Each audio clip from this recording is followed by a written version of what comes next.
अस्सलाम वालेकुम students. Welcome to the six lecture of discrete structures. और आज जो टॉपिक हम पढ़ेंगे वो है रूल्स ऑफ इन्फ्रेंस। तो स्टार्ट करते हैं इसके इंट्रोडक्शन में। इसी चैप्टर में आगे जाके हमने कुछ प्रूफ्स पढ़ने हैं। डिफरेंट मेथड होते हैं स्टेटमेंट्स को प्रूव करने के। तो जो प्रूफ्स होते हैं, proofs in mathematics are valid arguments that establish the truth of mathematical statements. तो कुछ वैलिड आर्गुमेंट्स होते हैं, उन आर्गुमेंट के थ्रू हम किसी भी स्टेटमेंट की जो ट्रूथ वैल्यू है उसको चेक करते हैं। अब इसके अंदर ये डिफरेंट वर्ड्स यूज किए गए हैं वैलिड आर्गुमेंट का, और उसके बाद ट्रूथ ऑफ मैथमेटिकल स्टेटमेंट। तो सबसे पहले हम देख लेते हैं आर्गुमेंट क्या है। बाय एन आर्गुमेंट वो means a sequence of statement that ends with the conclusion. मतलब कुछ स्टेटमेंट्स होती हैं, एक सीक्वेंस होता है, मतलब तीन या चार स्टेटमेंट्स हो सकती हैं और उसके बाद कुछ ना कुछ कंक्लूजन होता है कि इन स्टेटमेंट से हमारे पास नतीजा क्या निकल रहा है। तो इस चीज को हम कहते हैं कि ये आर्गुमेंट है। साथ ही ये वर्ड यूज किया गया है वैलिड का, तो उसकी भी डेफिनेशन यहाँ पे बताएगी ये। By valid we mean that the conclusion और final statement of the argument must follows from the truth of the preceding statement or premises of the argument। कहने का मतलब यह है कि जो भी आर्गुमेंट होगा उसके अंदर, जिस तरह ऊपर हमने देखा है कि सीक्वेंस ऑफ स्टेटमेंट्स होंगी, तो इन तमाम सीक्वेंस ऑफ स्टेटमेंट्स को की जो ट्रूथ वैल्यू है वो ट्रू होनी चाहिए। वो अगर ट्रू होगी तो उसके बाद ही हम जो नेक्स्ट स्टेटमेंट है उसको एवेलुएट कर सकेंगे। तो अगर वो स्टेटमेंट हमारी ट्रू है और उससे हम आगे कोई नतीजा निकाल सकते हैं तो उसे हम कहेंगे कि ये एक वैलिड आर्गुमेंट है।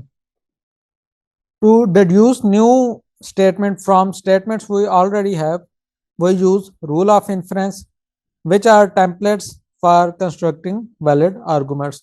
तो पिछली जो हमारे पास स्टेटमेंट्स होती हैं उनसे नेक्स्ट स्टेटमेंट प्रूव करने के लिए हमारे पास कुछ रूल्स होते हैं, और उन रूल्स को हम कहते हैं कि ये रूल्स ऑफ इन्फ्रेंस है। और अभी हम इन्हीं रूल्स के बारे में आगे स्टडी करेंगे। Rules of inference are our basic tools for establishing the truth of statements. तो इन्हीं रूल्स के तहत हम चेक करते हैं कि जो भी स्टेटमेंट हमारे पास मौजूद है, क्या ये स्टेटमेंट ट्रू है या फॉल्स है। तो इन रूल्स में जो फर्स्ट रूल है वो है मॉडस पोनेंस रूल्स। तो यहाँ पे बताया गया है दी tautology P and P implies Q implies Q is the basis of the rules of inference called modus ponens। ये एक टोटोलॉजी है, मतलब इसका अगर आप ट्रूथ टेबल क्रिएट करें तो जो हमारे पास आंसर आएगा उसके अंदर तमाम वैल्यूज ट्रू होंगी। तो इसी टोटोलॉजी को देख के जो फर्स्ट एक रूल बनाया गया उसे कहते हैं मॉडस पोनेंस रूल, या जो इसका दूसरा नाम है वो है law of detachment. Modus ponens is a Latin for mode that affirms. Latin word है और इसका मतलब होता है mode that affirms. This tautology lead to the following valid argument form. तो ये जो आपके सामने अभी रूल आया है इसे हम कहते हैं कि ये मॉडस पोनेंस रूल है। इसके अंदर टॉप पे लिखा हुआ है पी, उसके बाद लिखा हुआ है पी इम्प्लाइज क्यू, फिर एक लाइन लगी हुई है और उससे नीचे क्यू मौजूद है। तो इसका मतलब ये है कि अगर हमारे पास एक ट्रूथ टेबल मौजूद हो तो उसके अंदर पी की जो वैल्यू है वो ट्रू होगी। जो लाइन से ऊपर ये चीजें लिखी हुई हैं ये हमारे पास गिवन है कि ये ट्रू होंगी। तो इसके बाद जो हमारे पास कंक्लूजन आया वो ये है कि इसकी वजह से क्यू भी ट्रू होगा। तो हमारे पास एक ट्रूथ टेबल है, उस ट्रूथ टेबल के अंदर पी की तमाम वैल्यूज ट्रू होंगी और उसके अंदर पी इम्प्लाइज क्यू भी ट्रू होगा। तो वहां से हम एक नतीजा अखज करेंगे कि यहाँ पे क्यू भी ट्रू है। तो अभी हम ट्रूथ टेबल देख लेते हैं। ये आपके सामने एक ट्रूथ टेबल शो हो रहा है। सबसे ऊपर पी लिखा हुआ है तो पी की हम वो वाली वैल्यूज चेक करेंगे जहां पे पी ट्रू है। तो फर्स्ट लाइन हम देखें तो यहाँ पे पी की वैल्यू ट्रू है। सेकंड लाइन के अंदर भी पी की वैल्यू ट्रू है, उससे नीचे फॉल्स है। तो फॉल्स वाली जो लाइंस है उन्हें हम कंसीडर नहीं करेंगे। अब नेक्स्ट हमने देखना है, जो यहाँ पे चीज हमें गिवन है वो ये है पी इम्प्लॉयज क्यू, ये भी ट्रू होना चाहिए इन्हीं दो लाइंस के अंदर। तो फर्स्ट पे हम देखें तो ट्रू है, सेकंड पे अगर हम देखें तो यहाँ पे पी इम्प्लाइज क्यू ट्रू नहीं है। तो इस लाइन को हम क्रॉस कर देंगे, तो जो सामने एक टिक था वो हट गया। तो अब इस जगह पे जो क्यू की वैल्यू है वो हमारे पास ट्रू आएगी। तो ये रूल इस तरीके से काम करता है कि जो हमें चीजें गिवन है लाइन से ऊपर उन्हें हम कंसीडर करेंगे कि ये ट्रू है, और उसके बाद लाइन के नीचे हमारे पास जो आंसर आएगा वो हमारे पास ट्रू होना चाहिए। मतलब यहाँ पे क्यू आ रहा है तो हमारे पास क्यू इस लाइन के अंदर ट्रू है। तो ये जो रूल है ये कहलाता है मॉडस पोनेंस रूल। सेकंड रूल अगर हम देखें तो वो है मॉडस टोलन रूल्स। तो इसके लिए ये जो टोटोलॉजी है वो है not Q and P implies Q implies not p is the basis of the rule of inference called modus tollon rule. This tautology lead to the following valid argument form. तो ये हमारे पास second rule आ गया जिसे हम कहते हैं modus Tollens rule. इसके अंदर हमारे पास गिवन है कि नॉट क्यू हमारे पास ट्रू होगा, और सेकंड चीज जो हमारे पास गिवन है वो है पी implies क्यू, ये भी ट्रू होगा। तो वहां से हम नतीजा अखज करेंगे कि हमारे पास नॉट पी जो है ये भी ट्रू है। तो इसका हम ट्रूथ टेबल देख लेते हैं। ट्रूथ टेबल अगर आप देखें तो पहले पी की वैल्यू है, फिर उसके बाद क्यू की वैल्यू है, नॉट क्यू है, नॉट पी है, और उसके बाद not Q implies not P है। तो आप लोगों को पता होगा कि जो हमारे पास ये स्टेटमेंट है पी इम्प्लाइज क्यू, इसका जो कॉन्ट्रा पॉजिटिव होता है वो होता है not Q implies not P. और कॉन्ट्रा पॉजिटिव का और इस इम्प्लीकेशन का जो ट्रूथ टेबल है वो बिल्कुल सेम होता है। ये आपस में लॉजिकल इक्विवेलेंट स्टेटमेंट है, मतलब जो इनका रिजल्ट आ रहा होता है वो बिल्कुल सेम रिजल्ट होता है। तो इस ट्रूथ टेबल के अंदर हम देखें, सबसे पहले हम नॉट क्यू की वैल्यू देखेंगे ये कहाँ कहाँ पे ट्रू है, क्योंकि हमें ऊपर गिवन है कि नॉट क्यू जो है वो ट्रू होना चाहिए। तो ये जो सेकंड लाइन है इसके अंदर नॉट क्यू ट्रू है, और उसके बाद ये जो फोर्थ लाइन है यहाँ पे भी नॉट क्यू ट्रू है। उसके बाद सेकंड हमने ये चेक करना है कि पी इम्प्लाइज क्यू किस जगह पे ट्रू है। तो पी इम्प्लाय क्यू, ये जो लास्ट कॉलम है ये इक्विवेलेंट है पी इम्प्लाइज क्यू के। तो इसके अंदर अगर हम देखें तो जस्ट जो लास्ट वाली लाइन है वहां पे ये ट्रू है, जो ये सेकंड नंबर पे लाइन हमने मार्क की थी यहाँ पे पी इम्प्लाइज क्यू फॉल्स है, तो इसका टिक हम रिमूव कर देंगे। तो अब इस वाली लाइन के अंदर अगर हम नॉट पी वाला कॉलम देखें तो नॉट पी भी यहाँ पे ट्रू है। इसका मतलब है अगर हमें कोई ऐसी स्टेटमेंट दी जाए जिसके अंदर नॉट क्यू ट्रू हो, पी एम्प्लॉयज क्यू ट्रू हो, तो उसके अंदर नॉट पी भी ट्रू होगा। तो ये सेकंड रूल कहलाता है जिसे हम कहते हैं मॉडस टोलेंस रूल। इसी तरीके से और भी काफी रूल्स हैं जो आप देख सकते हैं। ये एक टेबल गिवन है, इसके अंदर टोटल 8 रूल्स हैं। फर्स्ट दो तो अभी हमने देख लिया, उसके बाद थर्ड रूल है जिसे कहते हैं हाइपोथेटिकल सेलोजिज्म। इसके अंदर यह है कि पी इम्प्लाइज क्यू गिवन हो और दूसरा क्यू इम्प्लाइज आर गिवन हो, तो यहाँ से जो हमारे पास रिजल्ट आता है वो आता है पी इम्प्लाइज आर। मतलब आप ये समझेंगे कि ये जो डायगोनल पे दो क्यू हैं ये आपस में कैंसिल हो जाते हैं और हमारे पास पी इम्प्लाइज आर, ये हमारे पास रिजल्ट आ जाता है इसका। उससे नेक्स्ट जो रूल है वो है डिसजेक्टिव सेलोजिज्म। तो इसके अंदर ये है पी और क्यू, ये स्टेटमेंट हमारे पास ट्रू हो और दूसरा हमारे पास नॉट पी अगर ट्रू हो, तो इसका मतलब होगा कि हमारे पास क्यू ट्रू है। ये इस तरीके से हो सकता है कि हमारे पास पी और क्यू ये ट्रू उस वक्त होता है जब इन दोनों में से किसी एक की वैल्यू ट्रू हो। तो यहाँ पे हम कह रहे हैं कि नॉट पी जो है वो ट्रू है, इसका मतलब है जो पी है वो हमारे पास फॉल्स होगा। अगर पी फॉल्स है तो ये स्टेटमेंट उसी सूरत में ट्रू हो सकती है जब हमारे पास क्यू ट्रू हो। तो इस वजह से जो इसका रिजल्ट आ रहा है वो ये होगा कि क्यू की जो वैल्यू है वो यहाँ पे ट्रू होगी। इस तरीके से जो नेक्स्ट रूल है वो है एडिशन का, कि हमारे पास अगर P ट्रू हो तो P और Q ये ट्रू होगा, क्योंकि P और Q में किसी एक की वैल्यू ट्रू हो तो आंसर ट्रू आता है। तो यहाँ पे हमें पता है कि P हमारे पास ट्रू है, तो इस वजह से इसका जो रिजल्ट है P और Q का वो ट्रू ही आएगा। उससे नेक्स्ट है सिंप्लीफिकेशन।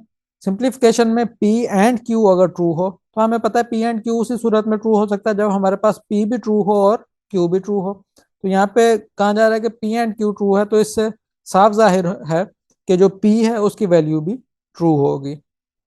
उससे जो नेक्स्ट रूल है वो है कंजंक्शन। तो कंजंक्शन में ये होता है कि हमारे पास P ट्रू है, Q ट्रू है, तो यहाँ पे हमारे पास P एंड Q जो इसकी ट्रूथ वैल्यू आएगी वो ट्रू ही होगी। उससे नेक्स्ट है रेजोल्यूशन। तो रेजोल्यूशन में यह है कि P और Q हमारे पास ट्रू है और नॉट P और R ये हमारे पास ट्रू है। तो यहाँ से जो हमारे पास रिजल्ट आएगा वो होगा Q डिसजंक्शन R, ये भी ट्रू होगा। तो इसे आप इस तरीके से देख सकते हैं कि P डिसजंक्शन Q ट्रू है, इसका मतलब है इन दोनों में से कोई एक वैल्यू ट्रू है। और उसके नीचे not P disjunction R true है, तो इसका मतलब है इन दोनों में से भी कोई एक वैल्यू ट्रू है। तो यहाँ पे पी की वैल्यू अगर हम कंसिडर करें ट्रू है, तो उसकी वजह से हमारे पास रिजल्ट जो है वो ट्रू आ रहा होगा। तो ऊपर हमने कंसिडर किया है कि पी की वैल्यू ट्रू है, तो नीचे जो नॉट पी है इसकी वैल्यू फॉल्स होगी। तो not P disjunction R true आ रहा है, तो इसका मतलब है कि यहाँ पे आर की वैल्यू ट्रू है। तो क्यू डिसजंक्शन आर में जो अभी हमने सिचुएशन कंसिडर किया उसके अंदर हमारे पास आर की वैल्यू ट्रू थी, तो इस वजह से जो क्यू डिस्टिंक्शन आ रहा है इसका जो रिजल्ट है वो ट्रू ही आएगा आर की वजह से। अगर इसके अपोजिट हम कंसिडर कर लें, मतलब मैं कंसिडर करूं कि जो पी है वो फॉल्स है, तो इस सूरत में क्यू ट्रू होगा, क्योंकि ऊपर वाली स्टेटमेंट हमारे पास गिवन है, इसका मतलब है इसका रिजल्ट ट्रू आ रहा है। तो यहाँ पे हमने कंसिडर कर लिया कि क्यू जो है वो ट्रू है। नीचे अब नॉट पी ट्रू हो जाएगा, क्योंकि ऊपर हमने पी को फॉल्स कंसिडर किया। तो यहाँ पे अगर आर फॉल्स भी हो जाए तब भी इसकी वैल्यू ट्रू आएगी। तो क्यू डिस्टिंक्शन आर में अब जो सेकंड केस हमने कंसिडर किया है इसके अंदर क्यू की वैल्यू ट्रू है, और इसकी वजह से जो हमारे पास रिजल्ट आ रहा है वो ट्रू ही आएगा। तो इस तरीके से ये 8 रूल जो हैं इन्हें हम इस्तेमाल करके जो हमारी स्टेटमेंट्स हैं उसमें हम किसी ना किसी कंक्लूजन पे पहुंच सकते हैं। तो नेक्स्ट एक एग्जांपल है, तो इस एग्जांपल को हम थोड़ा सा एनालाइज कर लेते हैं कि ये किस तरीके से काम कर रही है। एग्जांपल में लिखा हुआ है, show that the premises it is not sunny this afternoon and it is colder than yesterday. Second statement है, we will go swimming only if it is sunny. उसके बाद नेक्स्ट है, if we do not go swimming then we will take a canoe trip, and if we take a canoe trip then we will be home by sunset.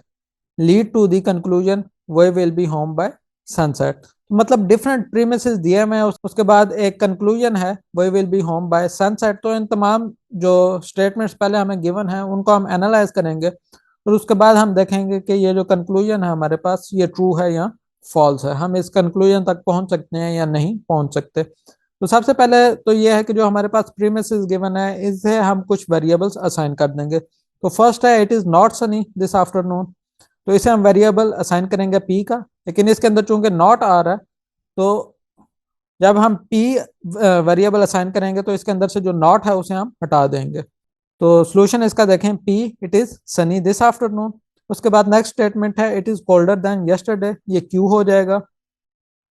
उसके बाद we will go swimming, ये R हो जाएगा। तो it is Sunny लिखा हुआ है वो पहले से पी को असाइन हो चुका है। If we do not go swimming, तो स्विमिंग वाला भी पहले से आर को असाइन हो चुका है। Then we will take a canoe trip, ये एक और स्टेटमेंट आई है, तो इसे हम कह देंगे कि ये एस है। If we take a canoe trip then we will be home by sunset, तो we will be home by sunset ये टी हो जाएगा। अब उसके बाद हम देख लेते हैं जो हमारे पास प्रीमिसेस हैं। फर्स्ट देखें, इट इज नॉट सनी, मतलब नॉट पी। एंड का वर्ड यहाँ पे यूज किया गया, तो उसके लिए जो कंजंक्शन वाला सिंबल है वो आएगा। It is colder than yesterday, मतलब Q, not P and Q. इसी तरीके से सेकंड हो जाएगा, we will go swimming only if. Only if को इस्तेमाल किया गया है, तो इसका मतलब है कि यहाँ पे इम्प्लीकेशन है, इम्प्लाइज वाला सिंबल आएगा, तो ये हो जाएगा आर इम्प्लाइज पी। उसके बाद नेक्स्ट है, if we do not go swimming then we will take a canoe trip, तो इसके अंदर भी इम्प्लीकेशन है, तो ये हो जाएगा नॉट आर इम्प्लाइज एस, क्योंकि इसके अंदर डू नॉट का वर्ड यूज किया गया, तो इस वजह से यहाँ पे नॉट आर आएगा। फिर उसके बाद नेक्स्ट स्टेटमेंट है, if we take a canoe trip then we will be home by sunset, तो इसके अंदर भी इम्प्लीकेशन है, एस इम्प्लाइज टी आ जाएगा, और जो कंक्लूजन है वो है we will be home by sunset, तो वो टी है। अब ये जितने भी प्रीमिसेस हैं इस पे हम काम करेंगे, इस पे हम डिफरेंट रूल्स लगाएंगे, और उसके बाद हम देखेंगे कि हम कंक्लूजन तक पहुंचते हैं या नहीं पहुंचते। तो सबसे पहले जो हमारे पास प्रीमिस है, नॉट पी एंड क्यू, उसे हमने सेलेक्ट किया, और इसके ऊपर हमने रूल लगाया सिंप्लीफिकेशन का। सिंप्लीफिकेशन के रूल में हमने देखा था कि नॉट पी एंड क्यू ये दोनों हमारे पास गिवन है कि ट्रू हैं, तो इससे हम नतीजा खस कर सकते हैं कि जो नॉट पी है वो ट्रू होगा, क्योंकि इसकी वैल्यू ट्रू उसी सूरत में आएगी जब इन दोनों की ट्रूथ वैल्यू ट्रू होगी। तो यहाँ से हमने एक नतीजा निकाल दिया कि नॉट पी की जो ट्रूथ वैल्यू है वो ट्रू है। फिर उसके बाद सेकंड प्रीमिस आ गया, आर एम्प्लाइज पी। तो अगर इन दो स्टेटमेंट्स को हम कंबाइन करें, not P R implies P, तो इसके ऊपर हम रूल लगा सकते हैं मॉडस टोलन का, और यहाँ से हमारे पास जो रिजल्ट आएगा वो नॉट आर आ जाएगा। उसके बाद नेक्स्ट प्रीमिस जो है वो है नॉट आर इम्प्लाइज एस। तो जो इससे प्रीवियस स्टेटमेंट है नॉट आर की और उससे next statement not R implies S, इन दोनों को अगर हम कंबाइन करें तो इसके ऊपर हम रूल लगा सकते हैं मॉडस पोनेंट का। तो यहाँ से जो हमारे पास रिजल्ट आ रहा है वो एस आ रहा है, और फिर जो नेक्स्ट हमारे पास प्रीमिस है वो है एस इम्प्लाइज टी। तो इसके ऊपर दोबारा से हम मॉडस पोनेंट का रूल लगाएंगे और हमारे पास जो रिजल्ट है वो टी आ जाएगा।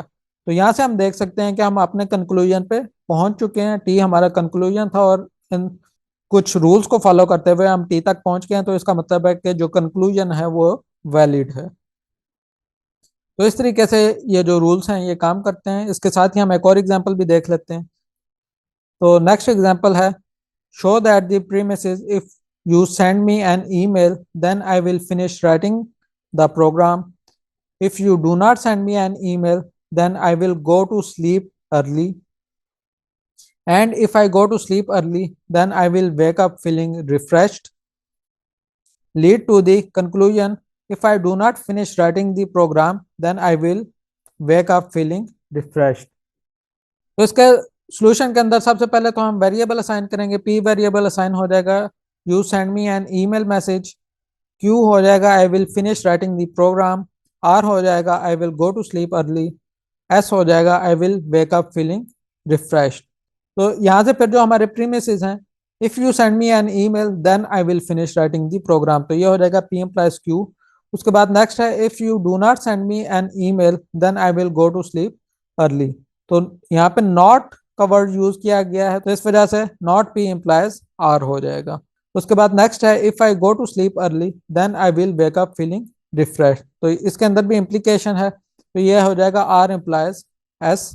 और उसके बाद कंक्लूजन है if I do not finish writing the program then I will wake up feeling refresh, तो इसके अंदर भी डू नॉट का वर्ड यूज किया गया, तो यहाँ पे भी निगेशन आएगी, नॉट क्यू एम्प्लॉयज एस। तो ये हमारे पास कंक्लूजन है। अब जो प्रीमिस हमारे पास गिवन है उसके ऊपर डिफरेंट रूल लगा के हम देखेंगे कि क्या हम कंक्लूजन तक पहुंच सकते हैं या नहीं पहुंच सकते। तो फर्स्ट प्रीमिस को हमने ले लिया है पी एम्प्लॉयज क्यू। अब हमारे पास डायरेक्ट ऐसा कोई रूल नहीं है जिसकी वजह से हम नेक्स्ट प्रीमिस तक पहुंच जाए या हम कोई कंक्लूजन निकाल लें, तो इस वजह से हम ये करेंगे कि इसके इक्विवेलेंट जो एक स्टेटमेंट होती है जिसे हम कहते हैं कॉन्ट्रा पॉजिटिव, हम इस इम्प्लीकेशन को कॉन्ट्रा पॉजिटिव के अंदर कन्वर्ट कर लेंगे। हमें पता है कि इन दोनों का ट्रूथ टेबल जो है वो इक्वल होता है, ये इक्विवेलेंट स्टेटमेंट है, तो इस वजह से पी इम्प्लाइज क्यू को हम लिख सकते हैं not Q implies not P. फिर उसके बाद नेक्स्ट प्रीमिस को हम इस्तेमाल करेंगे वो है नॉट पी इम्प्लाइज आर। तो यहाँ पे अब हम रूल इस्तेमाल कर सकते हैं हाइपोथेटिकल सिलोजिज्म का, जिसमें हमने देखा था कि हम ये कंसिडर कर सकते हैं कि ये वाला नॉट पी और ये सेकंड नंबर पे नॉट पी लिखा हुआ है ये आपस में कैंसिल हो जाएंगे, तो हमारे पास नॉट क्यू इम्प्लाइज आर ये वाली स्टेटमेंट आ जाएगी। उसके बाद फिर हम जो नेक्स्ट प्रीमिस है उसको यूज कर सकते हैं, तो आर इम्प्लाइज एस। यहाँ पे भी आप सेम रूल हम लगा सकते हैं हाइपोथेटिकल सिलोजिज्म वाला, मतलब ये जो आर हैं ये आपस में कैंसिल हो जाएंगे और जो हमारे पास नेक्स्ट स्टेटमेंट आ जाएगी वो होगी नॉट क्यू इम्प्लाइज एस। तो यही हमारा कंक्लूजन था जिस तक हमने पहुंचना था। तो डिफरेंट रूल्स को हम फॉलो करके इस कंक्लूजन तक पहुंच चुके हैं, तो इसका मतलब है कि ये कंक्लूजन जो है ये एक वैलिड स्टेटमेंट है। तो इस तरीके से ये डिफरेंट रूल्स काम करते हैं। आज का लेक्चर हमारा यहाँ पे एंड हो रहा है। इस लेक्चर के अंदर आपको किसी किस्म का क्वेश्चन हो तो आप कमेंट सेक्शन के अंदर पूछ सकते हैं, और लास्ट पे इस वीडियो को लाइक कर दीजिएगा, और चैनल को अगर अभी तक आपने सब्सक्राइब नहीं किया तो चैनल को सब्सक्राइब कर दीजिएगा। थैंक यू, मिलेंगे इंशाल्लाह नेक्स्ट लेक्चर में। अल्लाह हाफिज़।